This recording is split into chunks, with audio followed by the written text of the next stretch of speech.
அன்பு நண்பர்களே வணக்கம். உங்களை இந்த காணொளி மூலம் சந்திப்பதிலே மிகுந்த மகிழ்ச்சி. புனித வாரத்தை சிறப்பிக்க 2024ஆம் ஆண்டு செங்கல்பட்டு மறை மாவட்டம் தச்சூர் புனித ஆரோக்கிய அன்னை ஆலயத்திலே 5 நாள் தியானம் கொடுத்து இந்த புனித வாரத்தை சிறப்பிக்க அழைக்கப்பட்டிருக்கிறேன். எனவே இங்கு இந்த இடத்திலே தச்சூர் புனித ஆரோக்கிய அன்னை மிகப்பெரிய பிரமாண்டமான ஒரு ஆலயம், அருமையான மக்கள். எனவே இந்த மக்களிடத்திலே இறை செய்தியை பகிர்ந்து கொள்வதிலும் புனித வாரத்தை சிறப்பிப்பதிலும் நான் மகிழ்ச்சியோடு இருந்தேன். இறைவன் என்னை வல்லமையோடு பயன்படுத்தினார், அதற்கு நன்றி கூறுகிறேன். இப்பொழுது ஒரு காணொளியாக இந்த தச்சூர் புனித ஆரோக்கிய அன்னை ஆலயத்தை பற்றிய காணொளியை பார்ப்போம். வாருங்கள். தச்சூர் புனித ஆரோக்கிய அன்னையினுடைய ஆலயமானது ரோட்டின் அருகாமையிலேயே அமைந்திருக்கிறது. இதுதான் பிரம்மாண்டமான ஒரு ஆலயத்தினுடைய முன்புற தோற்றம். உயர்ந்து நிற்கும் ஆலயத்தின் கோபுரம், 2 பக்கங்களிலும் அருமையாக வழித்தலங்கள் ஆலயத்தை சுற்றி வருவதற்கென்று அமைக்கப்பட்டிருக்கிறது.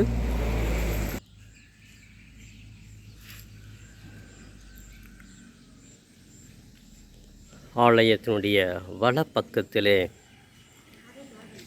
அன்னை மரியாளுடைய கெபி, அதன் பின்புறத்திலே பங்கு தந்தை தங்குகிற பங்கு இல்லமானது அமைக்கப்பட்டிருக்கிறது.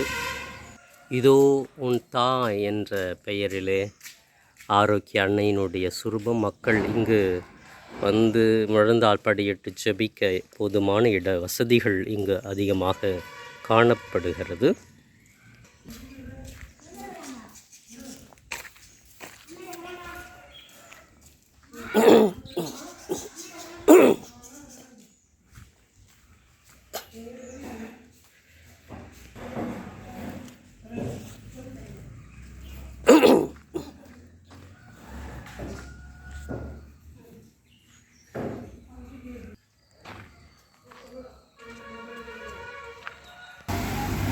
ஆலயத்தினுடைய இடது புறத்திலே அன்னை மரியாள் நற்கருணை மாதா என்று முகப்பிலேயே அன்னையினுடைய உருவம். ஆலயத்தின் முன்புறத்தில் இடது புறத்தில் கொடிமரமானது உயர்ந்து காணப்படுகிறது. இதுதான் இடதுபுறம் ஆலயத்தை சுற்றி இருக்கின்ற வளாகம். இங்கே இயேசுவினுடைய பாடுகளை நினைவு கூறும் வண்ணம் 14 ஸ்தலங்கள் அழகாக புதிதாக கட்டி மக்களுடைய பக்தி முயற்சிக்காக உருவாக்கப்பட்டிருப்பதை பார்க்கிற பொழுது மிக பிரம்மாண்டமாக இருக்கிறது. சிலுவை பாதையின் முதல் பாதை அழகாக காட்சிகள் அமைக்கப்பட்டிருக்கிறது. இதைத் தொடர்ந்து ஒரு சிறிய மலை உண்டு. அந்த மலையில் ஏறி 14 ஸ்தலங்களை முடித்து வருகின்ற அழகான காட்சியானது நமது மனதை கவரும் வண்ணம் இருக்கிறது. வாருங்கள், இப்பொழுது நாம் ஒவ்வொரு ஸ்தலமாக சென்று இயேசுவினுடைய பாடுகளை பற்றி அறிந்து கொள்ளலாம். இயேசுவின் பாடுகளின் 2ஆம் நிலை. இயேசு சிலுவை சுமத்துகிறார்கள்.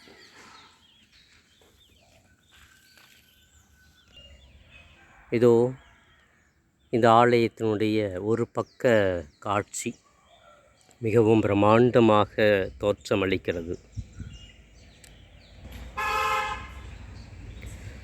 இந்த ஆலயத்தின் பின்புறம் உள்ள பகுதி ஒரு சிறிய மலையானது இங்கே இயற்கையாகவே அமைந்திருப்பதை பார்க்கிற பொழுது மிக அழகாக நேர்த்தியாக இருக்கிறது.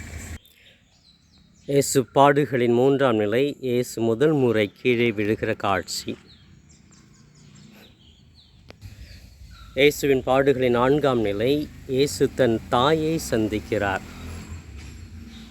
ஒரு அருமையான காட்சி சித்தரிக்கப்பட்டிருப்பதை பார்க்க முடிகிறது.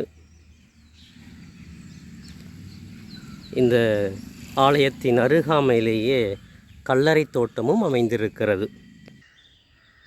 ஆடுகளின் 5ஆம் நிலை. இயேசுவுக்கு சீமோன் உதவுகிறார்.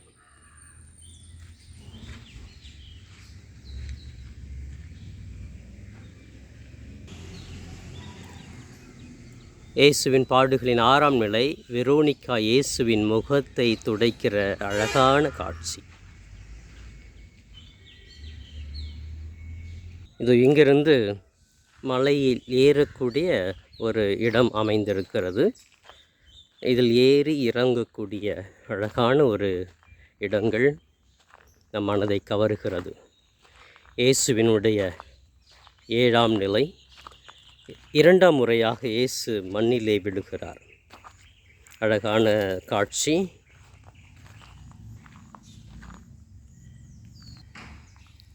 சிறிய சிறிய பாறைகள், மலைகளை பார்க்கிற அருமையான ஒரு காட்சி தான் நீங்கள் பார்த்து கொண்டிருக்கிறீர்கள்.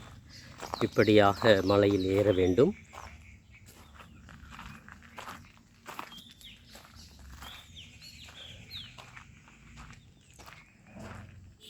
இயேசுவின் பாடுகளின் 8ஆம் நிலை, இயேசு எருசலேம் மகளிருக்கு ஆறுதல் கூறுகிற காட்சி.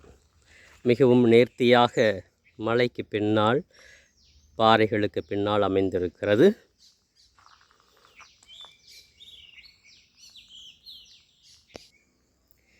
இயேசுவின் பாடுகளின் 9ஆம் நிலை, இயேசு 3ஆம் முறை கீழே விழுகிறார்.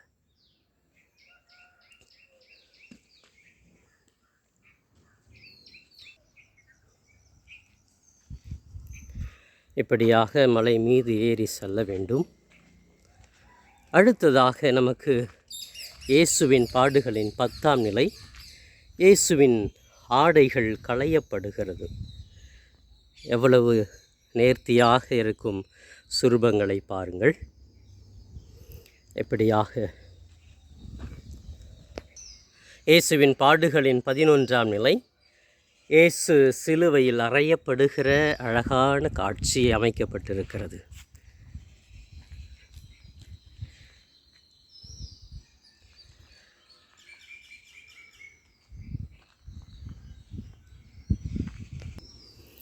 இயேசுவின் பாடுகளின் 12ஆம் நிலை, இயேசு சிலுவையில் உயிர் விடுகிற அழகான பிரம்மாண்டமான காட்சி.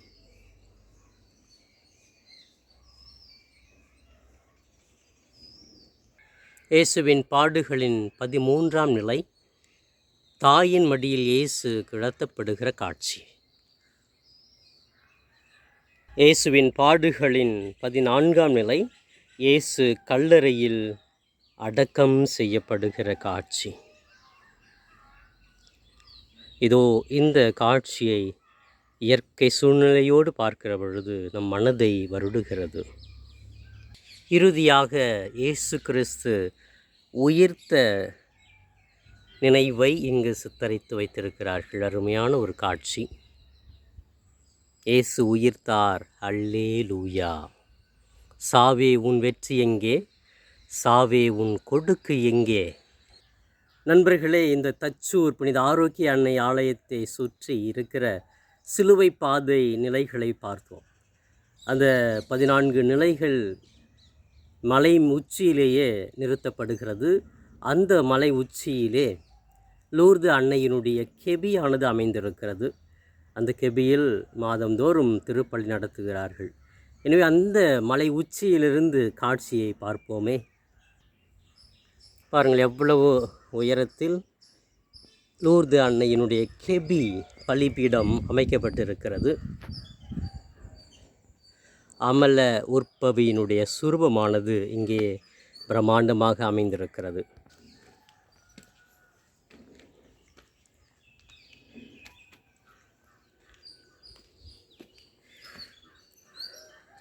அன்னையே, ஆரோக்கிய அன்னையே, அழகிய வேலை ஆனந்தம் கொள்ளும் அன்னை. மலை உச்சியிலிருந்து பலிபீடத்தை, அதன் கீழ்ப்பகுதியை பாருங்கள். பார்ப்பதற்கு எவ்வளவு அழகாக நேர்த்தியாக உள்ளது. இந்த மலையின் பின்பகுதியை பாருங்கள். வீடுகள், இயற்கை சூழ்நிலையான காட்சிகள். பின்புறத்தில் மலை பகுதி அதிகமாக உள்ளது.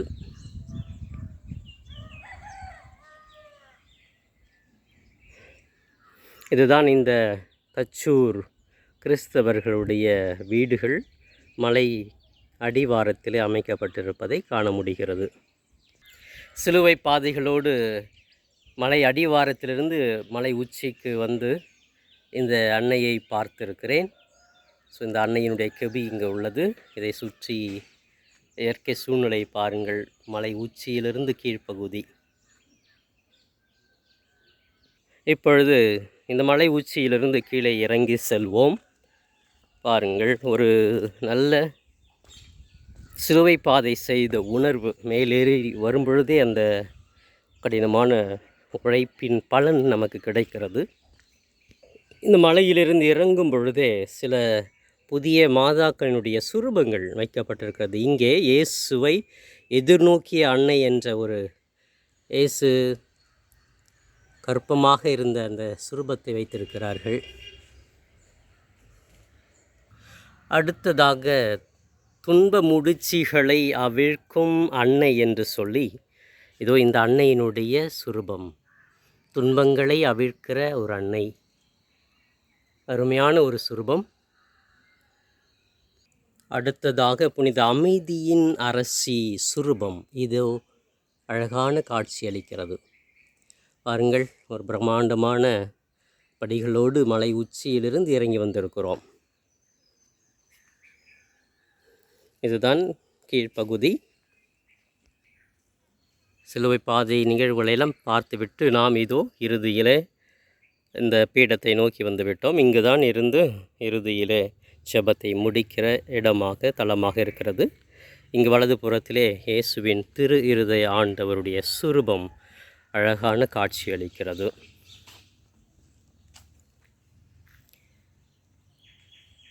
நண்பர்களே, இதோ பாருங்கள், இது ஆலயத்தை கற்றி ஏறக்குறைய 150 ஆண்டுகளுக்கு மேலாக ஆகிவிட்டது. ஒரு பிரம்மாண்டமான ஆலயம். இப்படி எந்த ஒரு நுண்ணோக்கு இல்லாமல் இயற்கையான முறையில் அந்த காலத்தில் கட்டப்பட்ட ஆலயம் இன்னும் பிரம்மாண்டமாக எழில்மிகு காட்சி அளிப்பதை காண முடிகிறது. ஆலயத்தின் பின்புறம் இங்கே குருக்களால் நடத்தப்படுகிற தொடக்கப்பள்ளி மற்றும் உயர்நிலை பள்ளியானது இங்கே அமைந்திருக்கிறது. இதை பார்க்கலாம். வாருங்கள், இப்பொழுது ஆலயத்தின் உள் செல்வோம். இதோ இந்த ஆலயத்தினுடைய ஜூபிலியை முன்னிட்டு புதிதாக இந்த ஆலயமானது புதுப்பிக்கப்பட்டிருக்கிறது. அந்த புதுப்பிக்கப்பட்ட காட்சியை பார்ப்போம். வாருங்கள், இதுதான் புதுப்பிக்கப்பட்ட ஆலயத்தின் உள்பகுதி. அந்த காலத்தில் கட்டப்பட்ட ஆலயம். பாருங்கள், எவ்வளவு அழகான காட்சிகள். இதெல்லாம் புதுப்பித்திருக்கிறார்கள். ஆலயத்தினுடைய பின்பகுதி. இதிலே சிலுவை பாதை நிகழ்வுகளும் அமைந்திருக்கிறது. அன்னையினுடைய தேர் சுரூபம் பின்புறத்தில் வைக்கப்பட்டிருக்கிறது. எழில்மிகு காட்சி அளிக்கும் ஆலயம்.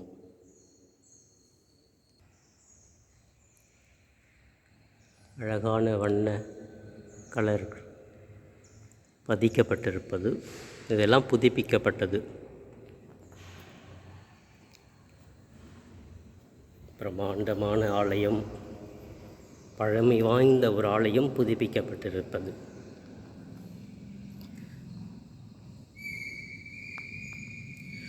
பாருங்கள், இதுதான் பீடத்தினுடைய மேல் பகுதி. இந்த பீடம் அழகாக சித்தரிக்கப்பட்டு அமைக்கப்பட்டிருக்கிறது. பலிபீடம் இயேசுவின் ராவு உணவை சித்தரிக்கிறது.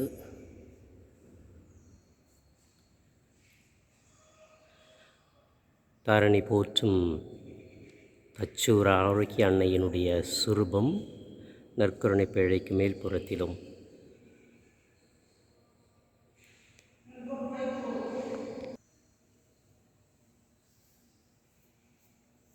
மூன்று பக்கம் அமைந்திருக்கிற ஆலயம்.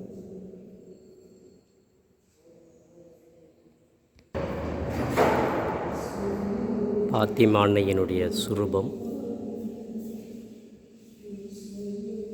குழந்தை இயேசுவினுடைய சுரூபம் வைத்திருக்கும் இடம்,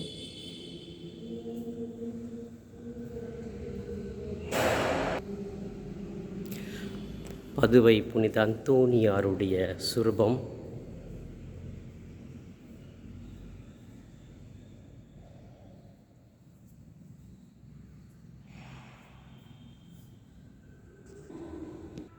எழில்மிகு தோற்றமளிக்கும் புனித ஆரோக்கிய அன்னையினுடைய ஆலயம் தச்சூரில் அமைந்திருக்கிறது.